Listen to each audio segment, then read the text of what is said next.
Hello guys, ഇന്ന് നമുക്കൊരു packing video ആയാലോ? ഒത്തിരി സന്തോഷത്തോടു കൂടിയാണ് കേട്ടോ ഈ വീഡിയോ നിങ്ങളുടെ മുമ്പിൽ ഷെയർ ചെയ്യുന്നത്. കാരണം ഇതെന്റെ ഫസ്റ്റ് ഫ്ലവർ പ്രിസർവേഷൻ ഫ്രെയിം ആയിരുന്നു. നല്ല എക്സൈറ്റ്മെന്റും ടെൻഷനും ഉണ്ടായിരുന്നെങ്കിലും ഫൈനലി ഞാൻ അത് നല്ല രീതിക്ക് കംപ്ലീറ്റ് ചെയ്തെടുത്തിട്ടുണ്ടായിരുന്നു. ഈ ലോഗോ സ്റ്റിക്കർ സ്റ്റിക്ക് ചെയ്യുമ്പോഴും താങ്ക് യു കാർഡ് ആഡ് ചെയ്യുമ്പോഴൊക്കെ ഒത്തിരി സന്തോഷമായിരുന്നു കേട്ടോ. കാരണം ഇതെന്റെ ഫ്രണ്ട് തന്ന ഓർഡർ ആയിരുന്നു. ഇതുപോലെ നമ്മളുടെ സ്മോൾ ബിസിനസ്സിനെ സപ്പോർട്ട് ചെയ്ത് ട്രസ്റ്റ് ചെയ്ത് ഓരോ വർക്ക് നമ്മളുടെ അടുത്ത് ഏൽപ്പിക്കുമ്പോൾ ഒത്തിരി ഹാപ്പിനെസ് ഫീൽ ചെയ്യാറുണ്ട്.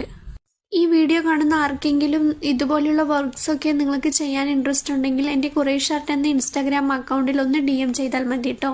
അല്ലെങ്കിൽ ഞാൻ ക്യാപ്ഷനിൽ വാട്സപ്പ് നമ്പർ കൊടുത്തേക്കാം, അതിലേക്ക് ഒന്ന് മെസ്സേജ് ഇട്ട് തന്നാലും മതി. ഇൻട്രസ്റ്റ് ഉണ്ടെങ്കിൽ ഞാൻ പ്രീവിയസ്ലി അപ്ലോഡ് ചെയ്തിട്ടുണ്ടായിരുന്ന വീഡിയോസൊക്കെ ചെക്ക് ചെയ്യാനും ഫോളോ ചെയ്യാനും സപ്പോർട്ട് ചെയ്യാനും ഒന്നും മറക്കണ്ട കേട്ടോ. അപ്പോൾ ഈ വീഡിയോ ഇത്രയേ ഉള്ളൂ. നിങ്ങൾക്ക് ഇഷ്ടപ്പെട്ടെന്ന് വിചാരിക്കുന്നു. Thanks for watching. ബൈ.